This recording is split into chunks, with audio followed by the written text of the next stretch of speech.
Guardian ad litems are the voices for children who are abused and neglected. Volunteers step in to take on this role, and Nelson Hincapie is the president and CEO of Voices for Children and says plenty more volunteers for the program are needed. Thank you so much for being with us today. Thank you, Candace, for having me. Absolutely. Let's first talk a little bit about the role of a guardian ad litem and the abused and neglected children that have to be represented. What generally are their needs?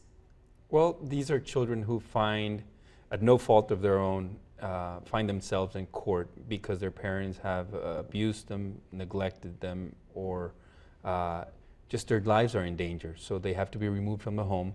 They find themselves in a process where the state is trying to take them away from the home. The public defenders are defending the abusers. And then they're in the middle without anybody representing their best interest. And really they have to navigate through a very difficult court system that often an adult cannot navigate on their own. And this is where the volunteers step in, the guardian ad litems. At this point, you're looking for more volunteers because there's so many people that are in need. What is the training that the volunteers go through?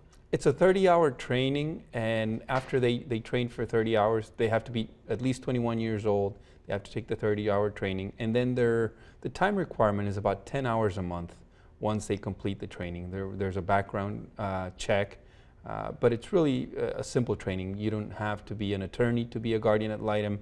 Anybody can be a guardian ad litem, and the impact that a guardian has on the life of a child is extremely, extremely important. There's a young girl, Alicia, who was born in Nicaragua, and her parents sold her in Nicaragua. She came to the States. She was raped while she was on the way here. She was put in the foster care system, and thanks to the guardian ad litem, she now is able to stay in this country, and she's turning her life around. And I understand that this guardian ad litem stayed with her throughout the years, way beyond when they had to stay with Alicia. Absolutely. So the case was closed, but just last week, through the guardian ad litem, she was able to get her original papers from Nicaragua so that she can begin the process of becoming a legal resident of the U.S. and turn her life around and really pay it forward. She's an amazing young woman. Wow. Who's overcome a lot, and thanks to the guardian ad litem, she'll be able to pay it forward. Amazing program. Absolutely. Now, you mentioned that that guardian ad litem serve 10 hours a month. What are they doing during those 10 hours?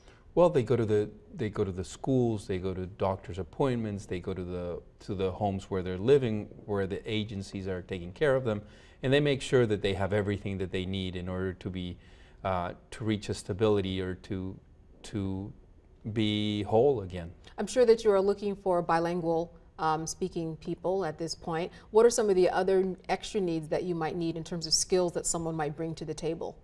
No, all they need to be is 21 years old, and if they speak English, if they're bilingual, English Spanish or English Creole, that'd be great. But all they have to be is have a huge heart and be ready to change some lives. You provide monies for the Guardian ad litem program. Tell me a little bit more about what Voices of Children does in general, because you do have many resources. Yeah, absolutely. In addition to providing financial assistance to the Guardian ad litem program, we also have some programs where we're funding some kids to go to college, kids who don't qualify for state money for a number of reasons. So we're paying for their college, their meals, their housing, their books. We also do uniform drives during the summer before school starts. Wow, great program. We have to have you back for an update, and hopefully some volunteers will come out and be a part of your program. Good to see you.